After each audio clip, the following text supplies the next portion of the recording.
Re, asan yung service? Teka lang, ito nga, tinetext ko na, Kung oh. arte nyo kasi, ba't kasi magla-lunch na sa labas pa eh? Pero syempre, ngayon lang to eh. Ito naman, oh. Napaka ano naman. Malapit na raw siya. Hi guys!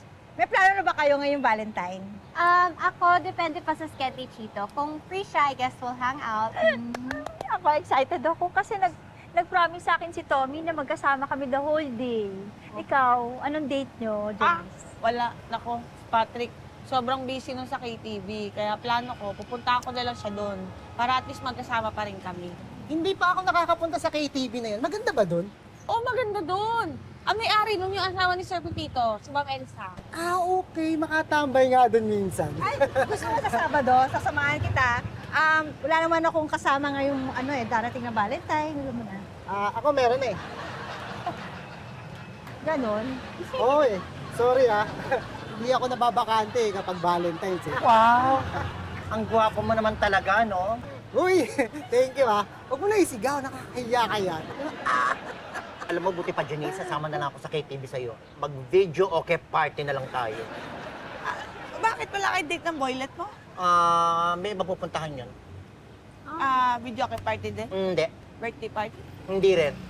Ano kasi party? Third party. Sumama na kasi sa ibang babae kasi yung hayop na yun eh. Ay. Sama ka na para party-party. Janice, ito rin mga reports na pinapagawa ko sa akin. Ang ganado-ganado ko magtrabaho today. Siyempre naman. Excited kasi ako sa date namin ni Tommy eh. Kaya tinapos ko lahat ng pending na trabaho para masubmit ko na sa'yo. Wala na akong gagawin na Sabado. Mama Kung kwento kay Janice tungkol sa date natin sa Valentine's eh. Really? You know, about that, I have Ako, ayan na. Delikado ang mga ganyang linyahan. Kakatakot yung mga intro niya. Ano kasi, I have to cancel our date. Ha? Ayun, sabi na eh. Alam mo, nagkaroon kasi ako ng emergency transaction. Kailangan ko pupunta sa Baguio para bumili ng mga plants. Para saan? Kasi may client ako dito sa Manila. Nagbibili ng maraming halaman, maraming plants. Kikitain ko rito malaki, sweetheart. Para sa atin yan. Tommy naman eh. Well, I'm really sorry. At parang sinabi ko sa kanya, baka pwede, i-move na lang yung date ng delivery ko. Pero sabi niya, hindi pwede, Saturday daw eh.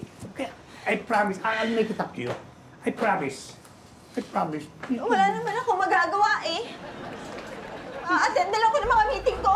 Di ba? Ano ba? Alam, ikaw man, Tommy, grabe ka talaga. Nakita mo na nga, excited si Mara sa date, tapos bigla ka magka-cancel. Sorry na nga eh. Hindi ko naman sinasadya eh. Pero talagang kailangan ko pumunta ng Baguio para bumili ng plants. Inuha niyo ba yung plants niyo? Kawawa naman si Mara, oh. Fresh pa naman niya kanina. Oo nga. Pero nang dahil sa buwisit na yan, biglang kalanta. Getting all your Kapuso shows has never been this affordable. Subscribe to the GMA Pinoy Pack on YouTube TV for only $14.99 a month. Watch GMA Pinoy TV, GMA Live TV, and GMA News TV anytime, anywhere.